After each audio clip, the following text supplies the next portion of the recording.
رسول کریم صلی اللہ تعالیٰ علیہ وآلہ وسلم کی مقدس زندگی ہر لمحہ ہمارے لیے اتباع اور ہر لمحہ ہمارے لیے نشان راہ ہے، جس سے ہم زندگی کے ہر معاملے میں معلومات لے سکتے ہیں۔ لجپال آقا صلی اللہ تعالیٰ علیہ وآلہ وسلم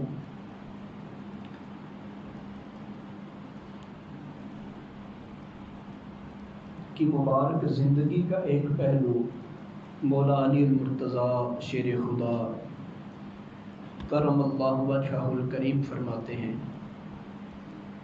رسول پاک صلی اللہ تعالیٰ علیہ وآلہ وسلم رات کے وقت ایک دن میرے اور فاطمہ کے پاس تشریف لائے۔ وقت تھا تہجد کا۔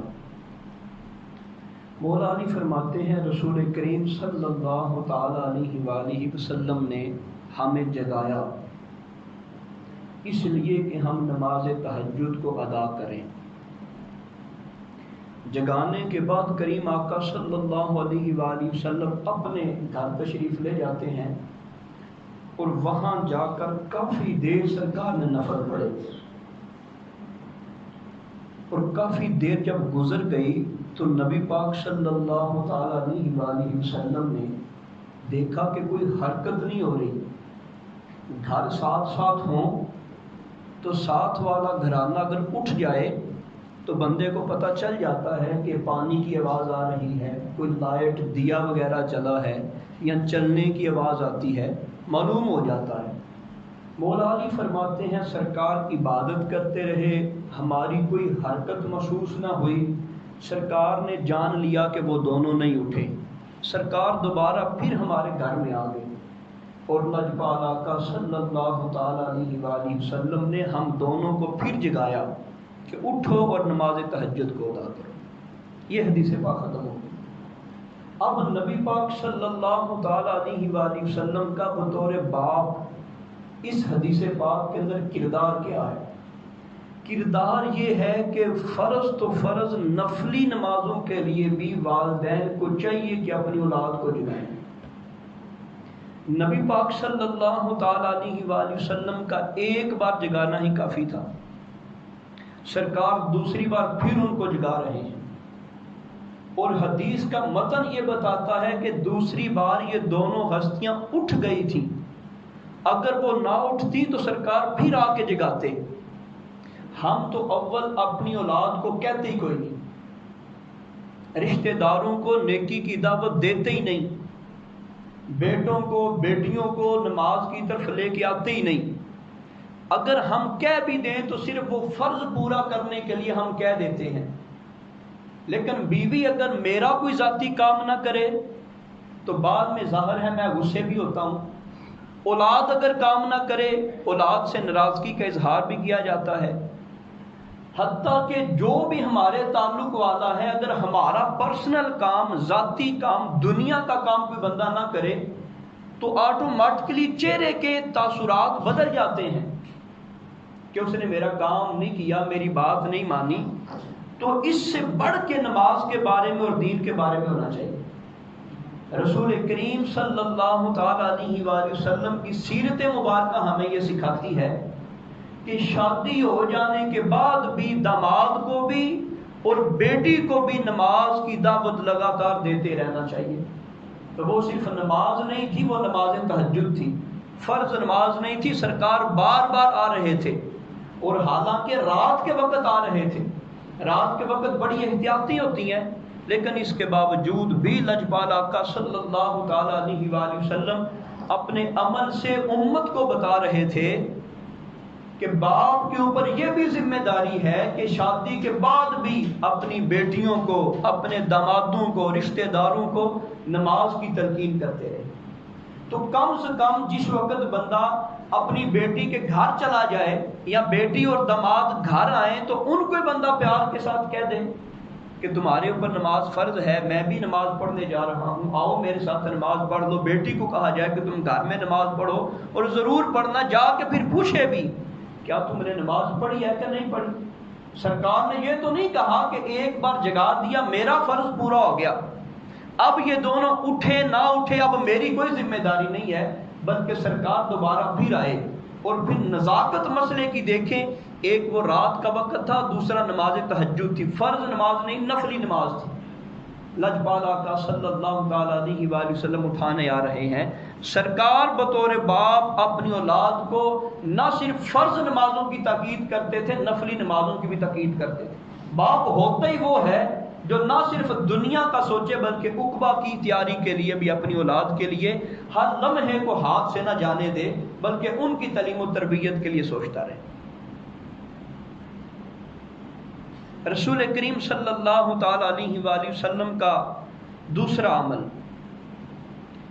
جتنا سرکار کو حضرت فاطمہ الزہرا سے پیار تھا وہ آپ سماعت کر چکے پہلے جمعے میں، اتنا پیار زمانہ نہیں سوچ سکتا۔ زمانے کے اندر کوئی بڑے سے بڑا محبت کرنے والا بھی اتنی محبت نہیں کر سکتا جو بی بی پاک جو نبی پاک اپنی بیٹی اپنی شہزادی سے کیا کرتے تھے۔ بڑے ماں باپ کا بیٹوں کا پیار ہے، لیکن کبھی ہم نے نہیں دیکھا کہ باپ بیٹی کا ہاتھ چومے۔ سرکار یہ عمل کر رہے ہیں، ایک طرف اس پیار کو مد نظر رکھیں اور دوسری طرف اس مبارک حدیث پاک کو مد نظر رکھیں جو ہم پڑھنے جا رہے ہیں۔ رسول کریم صلی اللہ تعالی علیہ وآلہ وسلم کا فرمان صحیح بخاری اپنی الجامع الصحیح کے اندر نقل کرتے ہیں، جس کو ہم بخاری شریف کہتے ہیں۔ نبی پاک صلی اللہ تعالی علیہ وآلہ وسلم بی بی پاک کے گھر تشریف لے کے جاتے ہیں، لیکن دروازے کے سامنے سے ہی سرکار واپس آ جاتے ہیں۔ چہرے کے اوپر ناراضگی کا اظہار بھی ہے، اور بعض شارحین حدیث نے لکھا کہ سرکار کہیں سفر سے آئے تھے۔ لجپال آقا صلی اللہ تعالی علیہ وآلہ وسلم پہلے حضرت فاطمہ الزہرا کے گھر جانا چاہتے تھے اپنی عادت کے مطابق، لیکن نہیں گئے۔ دروازے کے سامنے آئے، وہاں سے واپس چلے گئے۔ ظاہر ہے جس بیٹی کو اتنا پیار ہو اور جس کا باپ بھی نبیوں کا سردار ہو، تو جس وقت وہ گھر سے واپس چلے جائیں تو ان کی پریشانی کا عالم کیا ہوگا۔ شیر خدا تشریف لاتے ہیں گھر میں، مولا علی المرتضیٰ کو فرماتی ہیں کہ آج عجیب منظر ہو گیا ہے۔ لجپال آقا تشریف لائے ہیں، لیکن سرکار گھر کے اندر نہیں آئے، سرکار باہر سے واپس چلے گئے ہیں، مجھے بڑی تکلیف ہو رہی ہے، کیوں ایسا ہوا ہے؟ مولا علی چلے جاتے ہیں لجپال آقا صلی اللہ تعالی علیہ وآلہ وسلم کی بارگاہ میں۔ سرکار کیا فرماتے ہیں؟ انی رأیتو، میں نے دیکھا، علی بابیہا، اپنی بیٹی کے دروازے کے اوپر، سترن موشین، رنگ برنگے خوبصورت زیب و زینت والے پردے لٹکے ہوئے تھے۔ حرج کوئی نہیں۔ اب دیکھیں سرکار کی تربیت کا معیار دیکھیں، ادھر پیار دیکھیں اور ادھر یہ معاملہ دیکھیں۔ صرف اس لیے میں نہیں گیا، اور پھر آگے علی کو کیا جملہ بولا؟ مولا علی کو فرمایا مالی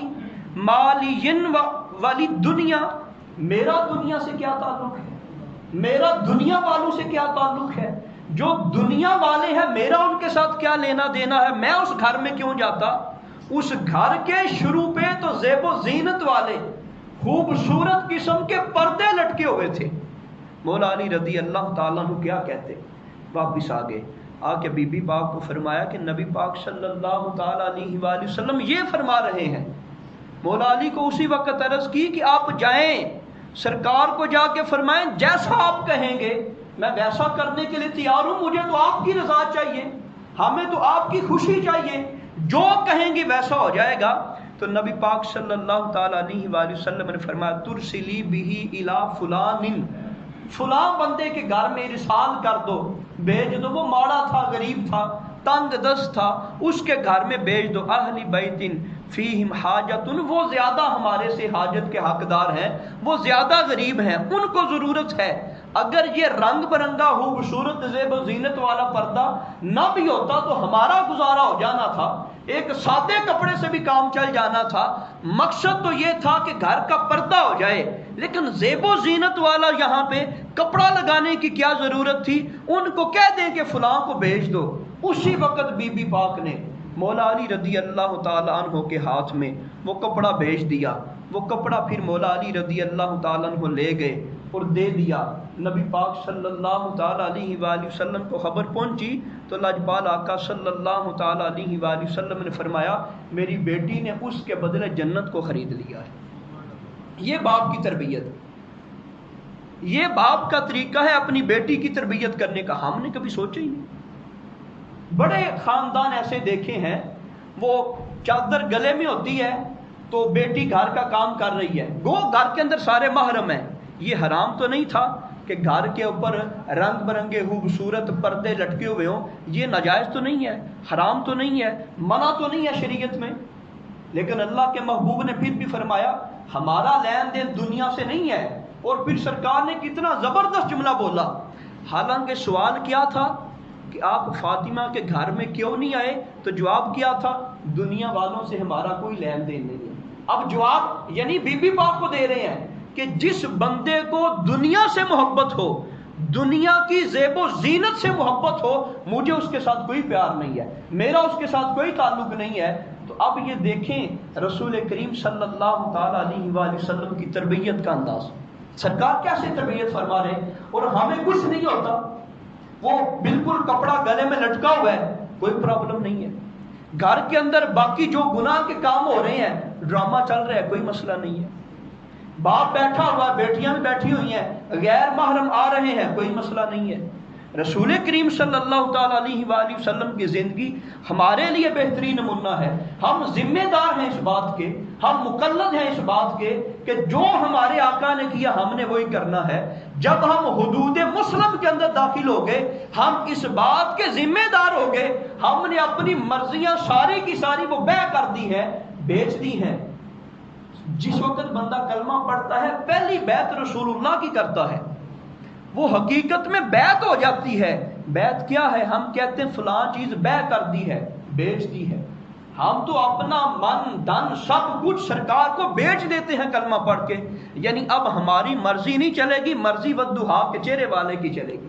اب ہماری آرزو ساری ختم ہو گئی ہے، واللیل کی زلفوں والے جو فرمائیں گے وہی کام ہوگا۔ انسان کی تو مرضی ختم ہوگی جب اس نے کلمہ پڑھ لیا، اب اس کی کوئی مرضی نہیں ہے۔ تو اب بی بی پاک نے لٹکایا، سرکار نے منع کر دیا۔ انہوں نے یہ تو نہیں کہا کہ یا رسول اللہ شریعت میں تو منع نہیں ہے، قرآن میں تو منع لکھا ہوا نہیں ہے، فلان جگہ تو منع نہیں لکھا ہوا۔ حالانکہ آپ بھی بہت بڑے علم کی مالک تھی، لیکن وہ فقیر کو بھیج دیا، یتیم کو بھیج دیا، اور سرکار پھر اس پہ راضی بھی ہوئے۔ کیا معلوم ہوا کہ بہت ساری زیب و زینت کو، بہت سارا ایسا معاملہ کہ جس کی ضرورت نہ ہو، حاجت نہ ہو، علاقے والے ضرورت مند ہو، بندہ من مانی کرتا پھرے، موجیں کرتا پھرے، رسول پاک صلی اللہ تعالیٰ علیہ وآلہ وسلم کو وہ بندہ پسند نہیں ہے۔ اور پھر یہ دیکھیں کتنا اہم حکم ہے، وَأَنذِرْ عَشِيرَتَكَ الْأَقْرَبِينَ۔ اسلام کے ابتدائی دور میں یہ آیت نازل ہوئی کہ اے محبوب اپنے رشتہ داروں کو ڈرائیں۔ رسول کریم صلی اللہ تعالیٰ علیہ وآلہ وسلم اپنی بیٹی کو ارشاد فرما رہے ہیں، جو جنتی عورتوں کی سردار ہیں، وہ کریم آقا صلی اللہ تعالیٰ علیہ وآلہ وسلم فرما رہے ہیں، یا فاطمہ تو بنت محمد صلی اللہ علیہ وسلم، اپنی بیٹی کو ارشاد فرمایا انقذی نفسک من النار، اپنی جان کو آگ سے بچا لو، خود کو جہنم سے بچا لو۔ فَإِنِّي لَا أَمْلِكُ لَكُمْ ضَرًّا وَلَا نَفْعًا إِنَّا لَكِ رَحِمًا۔ فرمایا اگر تم میری باتوں کو نہیں مانو گے، ایمان نہیں لے کے آؤ گے، پھر میں کوئی سفارش نہیں کر سکوں گا، کوئی فائدہ نہیں دے سکوں گا، کوئی نقصان نہیں دے سکوں گا، سارے معاملے پھر تو نے خود کرنے ہیں، تو جانے تیرا رب جانے۔ اگر میری باتوں پہ عمل کرو گی، اگر مجھ پہ اوپر ایمان لے کے آؤ گی، تو پھر میں سارے معاملات کر سکتا ہوں۔ جب سرکار اپنی لخت جگر کو یہ فرما رہے ہیں تو ہمارا حال کیا ہوگا؟ سرکار فرماتے ہیں لا املک لکم ضرا ولا نفع، میں کسی چیز کا مالک نہیں ہوں گا پھر تیرے بارے میں، نہ کوئی نفع دوں گا نہ کوئی نقصان دوں گا، میں کچھ نہیں کروں گا۔ جس وقت میری باتوں کو نہیں مانا جائے گا، میری تعلیمات کو نہیں مانا جائے گا، میرے اوپر ایمان نہیں لایا جائے گا، تو پھر میں کسی چیز کا مالک و مختار نہیں ہوں۔ تو جب سرکار اپنی لخت جگر کو یہ فرما رہے ہیں، ہم اگر سرکار کی باتوں کی اطاعت نہیں کریں گے، ہم اگر سرکار کے اوپر کامل ایمان نہیں لے کے آئیں گے، تو یقیناً ہمارے بارے میں بھی یہی فیصلہ ہوگا جو لجپال آقا صلی اللہ علیہ وآلہ وسلم کا اپنی شہزادی کے بارے میں ہے۔ اور پھر یہاں دیکھیں بطور باپ، کبھی ہم میں سے کسی باپ نے اپنے بیٹوں کو بیٹیوں کو یہ کہا ہے کہ اپنے آپ کو جہنم کی آگ سے بچا لو، اپنے آپ کو دوزخ کی آگ سے بچا لو۔ باپوں کا بڑا بڑا پیار سنا ہے، بڑا پیار سنا ہے کہ وہ کبھی کبھار فون کرتے ہیں، خاص فون کرتے ہیں اور بیٹی کو الگ سے پوچھتے ہیں کہ بیٹی بتاؤ گھر کے اندر سسرال میں کوئی مسئلہ تو نہیں ہے، میں ہر قسم کا ذمہ دار ہوں، اگر وہ خرچہ نہیں دیتے تو میں یہاں سے بھیج دیا کروں گا، ضرورتیں پوری نہیں کرتے میں پوری کر دیا کروں گا۔ کبھی باپ نے اس لیے بھی فون کیا کہ بیٹی نماز پڑھتی ہو، پڑھا کرو، نماز کے اندر ساری برائیاں ہیں، اگر اپنے آپ کو جہنم سے نہیں بچاؤ گے تو رہتی دنیا میں وہاں ہمارا رشتہ کہاں قائم ہوگا؟ بیٹی تم نماز پڑھا کرو، جنت میں رب تمہیں لے جائے گا، مجھے لے جائے گا، ہم نہ ختم ہونے والی زندگی جنت میں جا کے اکٹھی گزاریں گے۔ کبھی اس لیے بھی ہم نے بیٹیوں کو کال کی ہے، کبھی اس لیے بھی ہم نے بیٹوں کے ہاتھ پوچھے ہیں۔ دور دور بیٹے ہوتے ہیں، بڑے پیار کے رشتے اور بڑی پیار کی پینگیں ان کے ساتھ وہ گانٹی جاتی ہیں، لیکن یہ بھی کبھی سوچا ہے کہ ان کی آخرت کے لیے بات کی جائے؟ وجہ یہ ہے کہ ہم خود آخرت والے نہیں ہیں۔ میں نمازی نہیں ہوں تو بیٹی کو کس منہ سے نمازی کا کہوں؟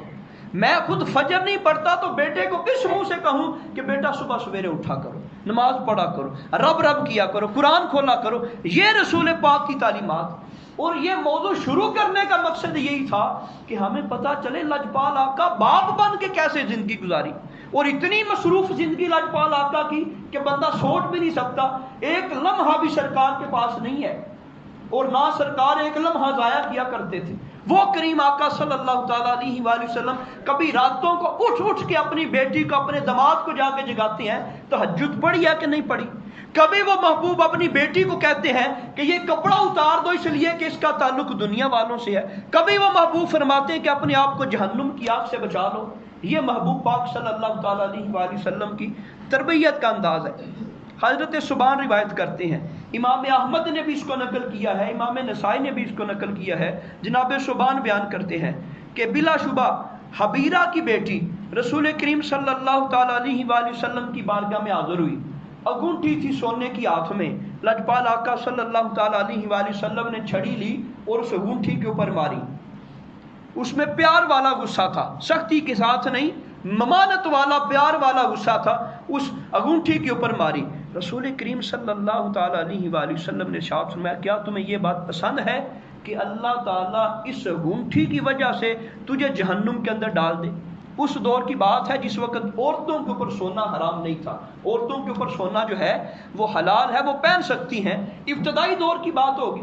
لجپال آقا صلی اللہ تعالیٰ علیہ وآلہ وسلم نے منع کیا، مرد کے اوپر ناجائز ہے، حرام ہے، منگنی کے لیے بھی نہیں پہن سکتے، شادی کے لیے بھی نہیں پہن سکتے۔ کتنی عجیب بات ہے، ایک ایسا رشتہ کہ جس سے بندے کی نسل کی ابتدا ہونی ہے، اور ابتدا بڑا تعلق رکھتی ہے۔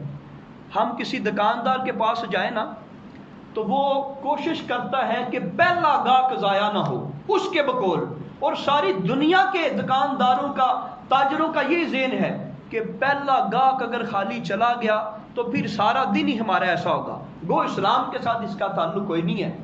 لیکن یہ ذہن بنا ہوا ہے کہ ابتدا اگر ماڑی ہوئی تو سارا دن ماڑا ہوگا۔ تو یہاں منگنی کے موقع کے اوپر بندہ کیوں نہیں سوچتا کہ اگر منگنی ہماری حرام سے ہوئی، سونے کی انگوٹھی پہنانا مرد کو حرام قطعی ہے، ایسا حرام ہے جس کے اوپر کئی احادیث دلالت کرتی ہیں۔ پھر شادی کے اوپر بھی سونے کی انگوٹھی پہنائی جاتی ہے۔ جس کام کی، جس نسل کی، جس گھرانے کی ابتدا حرام سے ہو رہی ہو، آگے جا کے کیا بنے گا؟ وہاں پہ بندہ کیوں نہیں سوچتا کہ یار ابتدا حرام سے ہو رہی ہے تو باقی ہمارے گھر کے اندر بربادی آئے گی تو نہیں آئے گی؟ اس واسطے یہ انگوٹھی والا معاملہ مرد کے لیے حرام ہے، قطعاً حرام ہے۔ صرف چاندی کی ایک انگوٹھی جو 4.5 ماشے سے کم ہو، اس کے اندر ایک نگ لگا ہو، مرد کے لیے صرف ایک ہی پہننی ضروری ہے۔ ایک ہی پہنی جائز ہے، ضروری نہیں، ایک ہی پہنی جائز ہے، پہن لے گا تو ٹھیک ہے، نہ پہنے گا تو گناہ کوئی نہیں، سنت پھر بھی نہیں ہے۔ انگوٹھی پہننا سنت نہیں ہے، یہ سنت صرف اس بندے کے لیے ہے کہ جو حاکم وقت ہو یا اس کے پاس سرکاری عہدہ ہو اور اس نے ناگ کے اندر وہ سٹیمپ بنائی ہوئی، مور بنائی ہوئی، اور اس کے ساتھ وہ مور لگاتا ہو، اس بندے کے لیے سنت ہے، جبکہ ایسا ناممکن ہے۔ اس لیے فی زمانہ انگوٹھی پہننا یہ سنت نہیں ہے، صرف جائز ہے۔ یہ جائز کا ہم پہن لیں گے تو ٹھیک ہے، نہ پہنیں گے تو گناہ کوئی نہیں۔ اور پھر پتھروں کے بارے میں پہلے بھی ایک بار بات ہو چکی ہے، یہ تاثیر کوئی نہیں رکھتے، بندہ کہے جی اس کو پہن لوں گا تو میں ایسا آ جاؤں گا، میرا ستارہ اس کے ساتھ ملا ہوا ہے، یہ ایسی ہی باتیں۔ اچھا، اس عورت نے گھنٹی پہنی، لجپال آقا صلی اللہ تعالیٰ علیہ وآلہ وسلم نے فرمایا کہ یہ کیا کر رہی ہو، اس کے ذریعے اللہ پاک تجھے جہنم میں بھیج دے گا، اس کو اتار دو۔ اب اس عورت کے چہرے کے اوپر کچھ ملال ہوا، پریشان ہوئی کہ سونے کی گھنٹی بھی ناجائز ہے، ان کو نہیں پتا تھا۔ تو وہ سیدہ فاطمہ زہرا رضی اللہ تعالیٰ عنہ کے پاس آئیں، ابھی سرکار والا معاملہ ان کو نہیں بتایا بی بی پاک کو۔ تو حضرت فاطمہ زہرا رضی اللہ تعالیٰ عنہ نے ہار نکالا اپنے گلے سے اور کہا کہ یہ ابو الحسن نے مجھے تحفہ دیا ہے، تیرے پاس وہ گھنٹی ہے، میرے پاس یہ ہے۔ تو مجھے اللہ کے محبوب صلی اللہ تعالیٰ علیہ وآلہ وسلم کے صحابی مولا علی المرتضیٰ کے بیٹے حضرت امام حسن کے باپ، جن کو ابو الحسن کے نام سے یاد کیا جاتا تھا مولا علی کو، مجھے انہوں نے تحفہ دیا ہے۔ ابھی یہ باتیں ہو رہی ہیں، رسول کریم صلی اللہ تعالیٰ علیہ وآلہ وسلم تشریف لاتے ہیں، سرکار فرماتے ہیں یا فاطمہ تو بالعدل ان یقول الناس فاطمہ بن محمد صلی اللہ علیہ وسلم وفی یادی کی سلسلۃ من النار، اے فاطمہ کیا لوگ یہ بات کہنے میں حق بجانب نہیں ہوں گے کہ یہ فاطمہ بنت محمد ہیں اور ان کے ہاتھ میں آگ کی زنجیر ہے؟ سرکار اسی وقت آ گئے جس وقت اس کو نکالا اور فرمایا تیرے پاس اگر گھنٹی ہے تو کوئی مسئلہ نہیں، مولا علی نے مجھے تحفہ دیا ہوا ہے۔ تو جس وقت وہ ابھی ہاتھ میں لے رہی تھی تو اچانک سرکار وہاں پہ آ گئے، تو نبی پاک صلی اللہ علیہ وسلم نے فرمایا لوگ یہ نہیں کہیں گے کہ محمد مصطفیٰ کی بیٹی بھی ہے اور ہاتھ میں آگ کی زنجیر پکڑی ہوئی ہے، یہ معاملہ نہیں ہونا چاہیے۔ رسول کریم صلی اللہ تعالیٰ علیہ وآلہ وسلم نے اس کو پکڑا اور اپنی زبان مبارک میں چبایا، جس طرح ہم کسی چیز کو خراب کرتے ہیں، اس کو چبایا، سرکار نے پھینک دیا۔ اور پھر حضرت فاطمہ زہرا کہنے لگی مولا علی کو کہ سرکار چلے گئے ہیں، ناراض ہوئے ہیں، ایسا کیا ہے، اب اس کا حل کیا ہے؟ سرکار سے حل پوچھ کے آؤ۔ نبی پاک صلی اللہ تعالیٰ علیہ وآلہ وسلم کی شہزادی نے پھر وہ سرکار کے مطابق حل کیا۔ وہ کیا حل تھا؟ اس کو بیچ دیا گیا، اس کو بیچنے کی جتنی رقم تھی اس سے غلام خریدا گیا، پھر اس غلام کو اللہ کی راہ میں آزاد کر دیا۔ جب یہ بات لجپال آقا صلی اللہ علیہ وآلہ وسلم کو پہنچی تو سرکار نے فرمایا الحمدللہ، اللہ کا شکر ہے، الذی نجا فاطمہ رضی اللہ تعالیٰ عنہا من النار، اس اللہ کی تعریف ہے، حمد ہے جس نے میری بیٹی کو آگ سے بچا لی۔ اب دیکھیں سرکار کا پیار دیکھیں ایک طرف، اور ایک طرف دیکھیں کہ جب دین کی بات آتی ہے تو پیار سارا پیچھے ہو جاتا ہے، بلکہ حقیقت میں یہی پیار ہے۔ آپ کی اولاد جہنم کے اندر جلے اور باپ کہے جی کوئی بات نہیں ہے، بیٹی کی خواہش پوری ہو رہی ہے، بیٹے کی خواہش پوری ہو رہی ہے، یہ پیار نہیں ہے۔ پیار یہ ہے کہ اپنی اولاد کو جہنم سے بچایا جائے، اپنی اولاد کو ہر گناہ کے کام سے بچایا جائے۔ لجپال آقا صلی اللہ تعالیٰ علیہ وآلہ وسلم نے سختی کے ساتھ روکا، منع کیا، اور پھر شہزادی کونین کا دیکھیں عمل کتنا پیارا تھا، آپ نے وہ بیچ دیا اور بیچ کے اس کے ذریعے غلام خریدا اور غلام اللہ تعالیٰ کی راہ میں آزاد کر دیا۔ پھر لجپال آقا صلی اللہ علیہ وسلم نے اس بات کو پسند کیا۔ معلوم ہوا کہ سرکار اپنی اولاد کی ایسی بھی تربیت کیا کرتے تھے، اور ہم کہتے نہیں کوئی نہیں، ڈرامہ چل رہا ہے، فلم چل رہی ہے، نیٹ چل رہا ہے تو چلتا رہے، کوئی بات نہیں ہے، گھر کے اندر جو معاملے چل رہے ہیں کوئی بات نہیں ہے۔ اولاد کو پیسوں کی ضرورت ہوگی، کپڑوں کی ضرورت ہوگی، دولت کی ضرورت ہوگی، کہیں اعلیٰ درجے کی ٹیوشن رکھنی ہوگی، ساری ضرورتیں پوری کریں گے، دین کے بارے بالکل خاموش رہتے ہیں، تو یہ پیار نہیں ہے، یہ حقیقت میں دشمنی ہے، اولاد کے ساتھ زیادتی ہے۔ کل قیامت کا دن ہوگا، والدین کا گریبان ہوگا اور ہاتھ ہوگا اولاد کا، اللہ کی عدالت میں کہیں گے یا اللہ یہ ساری ہماری ضرورتیں پوری کرتے تھے لیکن ہمیں نیکی کی بات نہیں بتاتے تھے۔ لجپال آقا صلی اللہ تعالیٰ علیہ وآلہ وسلم اس معاملے میں جب دین کی بات آ جاتی تھی پھر سرکار کمپرومائز نہیں کیا کرتے تھے، سرکار سختی فرمایا کرتے تھے۔ نبی پاک صلی اللہ تعالیٰ علیہ وآلہ وسلم کا ایک اور عمل ہم سماعت فرماتے ہیں، پچھلی بار بھی ہم نے حدیث پاک سماعت کی تھی لیکن اس میں کچھ وضاحت نہیں تھی، یہ تھوڑی لمبی حدیث پاک ہے، اس میں کچھ وضاحت بھی ہے۔ رسول پاک صلی اللہ تعالیٰ علیہ وآلہ وسلم کے پاس کچھ غلام آ جاتے ہیں، جب غلام آتے ہیں تو حضرت فاطمہ زہرا رضی اللہ تعالیٰ عنہ مولا علی المرتضیٰ سے ارشاد فرماتی ہیں کہ اے علی، اللہ تعالیٰ کی قسم کہ چکی پیسنے کی بنا پہ میرے دونوں ہاتھوں میں چھالے نمودار ہو گئے. یہ صحیح ستہ کی حدیث آپ کے سامنے بیان کر رہا ہوں. حضرت فاطمہ قسم کھا کے کہتی ہیں، مقام دیکھیں، رتبہ دیکھیں اور کاموں کا معاملہ دیکھیں کہ کام کر کر کے چکی پیس پیس کے دونوں ہاتھوں کے اوپر چھالے ابھر آئے ہیں، نمودار ہو گئے ہیں. مولا علی کیا فرماتے ہیں، اللہ کی قسم پانی نکال نکال کے میرے سینے پہ درد ہونا شروع ہو جاتا. تو پھر ان دونوں نے فرمایا، مشورہ کیا کہ اللہ پاک نے اسلام کو وسعت دی ہے، غلام سرکار کی بارگاہ میں موجود ہیں، لہذا سرکار کی بارگاہ میں جایا جائے اور سرکار دو عالم صلی اللہ تعالیٰ علیہ وآلہ وسلم سے ایک غلام طلب کیا جائے. آپ کی بھی مدد ہو جائے گی، میری بھی مدد ہو جائے گی. اب یہ فیصلہ طے ہو گیا. حضرت فاطمہ الزہرا رضی اللہ تعالیٰ عنہ جاتی ہیں، لیکن وہاں پہ یہ آپ کی جرت نہیں ہوتی کہ سرکار کو کہہ سکیں کہ یا رسول اللہ کا غلام باقی لوگوں کو تقسیم کر رہے ہیں، ہمیں بھی دے دیں، یہ معاملہ ہے. گھر آ جاتی ہیں، مولا علی کو فرماتی ہیں کہ مجھ سے نہیں کہا گیا، آپ سرکار دو عالم صلی اللہ تعالیٰ علیہ وآلہ وسلم کو جا کے ارشاد فرمائیں. مولا علی فرماتے نہیں، ہم دونوں مل کے جاتے ہیں، کہوں گا میں لیکن تم بھی میرے ساتھ جاؤ. یہ دونوں سرکار کی بارگاہ میں حاضری دیتے ہیں اور جا کے یہی عرض کرتے ہیں کہ یا رسول اللہ ہاتھوں کی حالت دیکھیں، اب تو معاملہ یہ ہے کہ کام کر کر کے چھالے ہاتھوں پہ نکل آئے ہیں، اور یا رسول اللہ کنویں سے پانی کھینچ کے اب سینے میں درد ہونا شروع ہو گئی ہے، کرم فرمائیں یا رسول اللہ، ایک خادم ہمیں عطا فرما دیں. لجپال آقا صلی اللہ تعالیٰ علیہ وآلہ وسلم نے ارشاد فرمایا کہ اے میرے بیٹو، ایسا میں نہیں کر سکتا کہ آپ دونوں کو تو میں خادم دے دوں، لیکن وہ جو دین کا علم سیکھنے والے صحابہ صفہ ہیں، جو دین کی خاطر، اسلام کی خاطر ماں باپ اولاد زمین سب کچھ برادری رشتے چھوڑ کے آگے ہیں، ان کے کھانے کے لیے بھی کوئی چیز نہیں ہے. آپ تو کام کاج کے لیے خادم مانگ رہے ہو، ان کے کھانے کا انتظام کہاں سے کروں گا؟ میں نے یہ ارادہ کیا ہوا ہے، ان کے لیے کھانے کی کوئی چیز نہیں ہے، غلاموں کو بیچ دوں گا اور پھر بیچنے پر جو رقم ملے گی اس رقم پر دین کے طالب علموں کو کھانا کھلاؤں گا، آپ گھر چلے جائیں، آپ کو بہتر چیز دوں گا. یہ دونوں ہستیاں گھر آ جاتی ہیں. اب اس حدیث پاک میں جو لفظ ہے، لجپال آقا صلی اللہ تعالیٰ علیہ وآلہ وسلم رات کے وقت آئے، بی بی پاک بھی آرام فرما رہی ہیں، مولا علی بھی سوئے ہوئے ہیں، بستر اوپر ہے. لجپال آقا صلی اللہ علیہ وسلم آتے ہیں، یہ ہستیاں اٹھنا چاہتی ہیں، سرکار کہتے نہیں لیٹے رہو.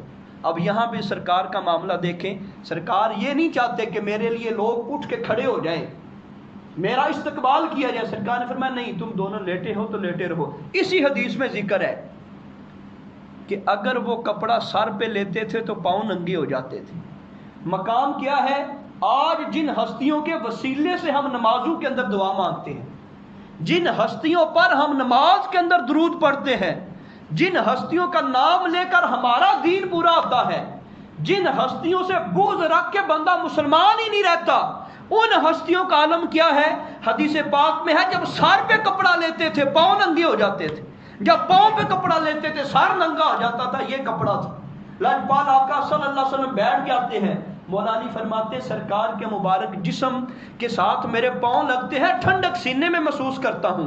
اور سرکار ہمیں کیا فرماتے ہیں کہ بیٹا جس وقت نماز پڑھ لیتے ہو نا، 10 بار سبحان اللہ پڑھ لیا کرو، 10 بار الحمدللہ پڑھ لیا کرو، 10 بار اللہ اکبر پڑھ لیا کرو، اور نمازوں کے بعد یہ پڑھو، اور رات کو جب بستر پہ آؤ تو 33 بار سبحان اللہ پڑھ لیا کرو، 33 بار الحمدللہ پڑھ لیا کرو، 34 بار اللہ اکبر پڑھ لیا کرو. یہ غلام سے بہتر ہے، سارے معاملے ٹھیک ہو جائیں گے. سرکار یہ کہہ کے گھر میں آ جاتے ہیں. اب حدیث پاک ختم ہو گئی. اب دیکھیں اس حدیث پاک سے کتنی باتیں ہمیں سمجھ آتی ہیں. ایک تو یہ پتہ چلا کہ وہ عظیم ہستیاں جنہوں نے ایک لمحہ بھی نہیں چھوڑا، اور جو اللہ رب العزت کی بارگاہ میں سردیوں کے بارے میں عرض کرتی ہیں، یا اللہ یہ سردیوں کی راتیں بڑی چھوٹی ہیں، میں عبادت کرتی ہوں تو رات تیری ختم ہو جاتی ہے. ان کی عبادت دیکھیں اور کام کاج دیکھیں کتنا تھا. ہم کہتے ہیں کہ ہم تھک جاتے ہیں، ہمارے گھروں کے اندر ہماری خاتونیں کہتی ہیں گھر کے سارے کام کرتے کرتے تھک جاتے ہیں، مجھے آج کوئی کمی بھی ایسا نظر نہیں آتا جو 10 گھروں کے اندر جا کے خادمائیں کام کرتی ہیں، وہ بھی نظر نہیں آتی کہ کام کر کر کے جن کے چھالے ابھر آئے ہوں، چھالے تو بعض وقت پڑ جاتے ہیں، جن کے چھالے نمودار ہو گئے ہوں، واضح ہو گئے ہوں، اور ہمیں کوئی نوجوان ایسا نہیں نظر آتا جو کہتا ہے جی گھر کا کام کر کر کے جسم کے اندر سینے کے اندر کام کی وجہ سے طاقت لگا لگا کے درد شروع ہو جاتا ہو۔ جب وہ ہستیاں اتنا کام کرتی تھیں اور اس کام کے باوجود بھی رب کا شکر کرتی تھیں، تو ہمیں تو پھر ڈبل اللہ کا شکر ادا کرنا چاہیے، بلکہ لاکھ بار زیادہ شکر ادا کرنا چاہیے۔ ٹوٹی کا نل کھولتے ہیں تو پانی لے لیتے ہیں، ہم چارپائی کے اوپر بیٹھتے ہیں تو طرح طرح کے کھانے آ جاتے ہیں، ساتھ سلاد بھی آتا ہے، ساتھ دہی بھی آ جاتی ہے، رائتا بھی آ جاتا ہے، اچار بھی ہوتا ہے، سالن بھی ہوتا ہے، پھر بھی ہم بڑے مزے سے روٹی کھاتے ہیں، اور روٹی کھانے کے بعد الحمدللہ ایک بار بھی ہماری زبان سے نہیں نکلتا یہ ہستیاں دیکھیں، مقام اور رتبہ دیکھیں، جن پر درود پڑے ہماری نماز کامل نہیں ہوتی، جن کا نام لیے بغیر ہمارا ایمان کامل نہیں ہوتا، ان کی مبارک زندگی دیکھیں، کام کتنا کرتے تھے، شکوہ نہیں کرتے تھے، کام کرنے والا کوئی نہیں، ہمارا کام تھوڑا پیچھے چلے جائے تو ہم کہتے ہیں کوئی مسئلہ بن گیا ہے، کوئی جادو ٹونا ہو گیا، جادو ٹونا نہیں ہوا، ہم نے عبادت نہیں کی، رب کو راضی نہیں کیا، ہم نے اللہ رب العزت کی بندگی نہیں کی، ہم نے حرام کو نہیں چھوڑا، گناہ کو نہیں چھوڑا۔ لیکن ان مقدس ہستیوں کا معاملہ دیکھیں، اور پھر اگلی بات دیکھیں، لجپال آقا صلی اللہ تعالیٰ علیہ وآلہ وسلم کا پیار کتنا تھا، وہ پہلے جمعے میں آپ سماعت کر چکے ہیں۔ آج غریب سے غریب بندہ بھی ہو، لیکن جس وقت اس کے سامنے آ کے بیٹی یہ بات کہہ دے کہ اللہ کی قسم میرے ہاتھوں کا حال یہ ہے آپ دیکھ لیں، تو باپ کا دل تو ضرور وہ پسیج جائے گا، نرم ہو جائے گا، اور جہاں سے بھی وہ لا کے دینا چاہے گا لا کے دے گا۔ ہمارے بڑے بندے صرف اس لیے حرام کماتے ہیں کہ اولاد کی آرزو پوری ہو جائے، اولاد کی آرزو پوری کرنے کے لیے، اولاد کے اخراجات پورے کرنے کے لیے۔ لیکن اللہ کے محبوب کا طریقہ دیکھیں، ہم تو سرکار کے مقلد ہیں، ہم تو سرکار دو عالم صلی اللہ علیہ وآلہ وسلم کے طریقے پہ چلنے والے ہیں۔ سرکار نے کہا کہ نہیں، میں نہیں دوں گا غلام۔ کیوں؟ اس لیے کہ وہاں پہ غریب مر رہے ہیں، مسکین مر رہے ہیں، بیٹی کا حال کیا ہے؟ ہم کہتے ہیں جی ہمارا اور ہماری اولاد کا حال اچھا ہونا چاہیے، زمانہ مرتا ہے تو مر جائے، ہمیں کسی کے ساتھ کوئی غرض نہیں ہے، ہمارے گھر کا نظام صحیح ہونا چاہیے، باقی جو ہوتا ہے ہوتا رہے، ہمیں کوئی پرابلم نہیں ہے۔ اللہ کے محبوب نے یہ نہیں فرمایا، اور یہ نہیں ہے کہ سرکار کو پیار ہی نہیں تھا، بلکہ سرکار کو جتنا بی بی پاک سے پیار تھا اتنا تو زمانے بھر میں کسی کو نہیں ہو سکتا، لیکن اس کے باوجود رات کو گئے اور وظیفہ بتایا کہ یہ عمل کرو، سارے کاموں سے بہتر ہے۔ تو اس واسطے ہمیں رسول کریم صلی اللہ تعالیٰ علیہ وآلہ وسلم کی مبارک زندگی سے یہ پہلو مد نظر رکھنا چاہیے کہ سرکار نے بطور باپ بن کے زندگی کیسے گزاری ہے، اور پھر اس ورد کے اوپر ضرور عمل ہونا چاہیے۔ پہلی جو حدیث پاک پچھلے جمعے میں پڑھی تھی اس میں 33 بار کا ذکر تھا، تو اس واسطے ان دونوں حدیثوں کو ملائیں گے تو خلاصہ کیا نکلے گا، شرح مسئلہ کیا نکلے گی کہ بندے کو چاہیے ہر نماز کے بعد تسبیح فاطمہ کرے، اور اگر اس کو کہیں جلدی ہو، اگر وہ سفر میں ہو یا بہت زیادہ مسئلہ ہو تو پھر وہ 33 بار نہیں کر سکتا تو 10 بار کرے، لیکن اس کام کو کرے ضرور، یہ چھوڑنے نہ پائے، اور رات کے وقت بھی یہ کام کرے، سارے دن کی تھکاوٹ بھی ختم ہو جائے گی، سارے کام بھی درست ہوتے جائیں گے۔ تو اس واسطے دوستو ہمیں رسول کریم صلی اللہ تعالیٰ علیہ وآلہ وسلم کی مبارک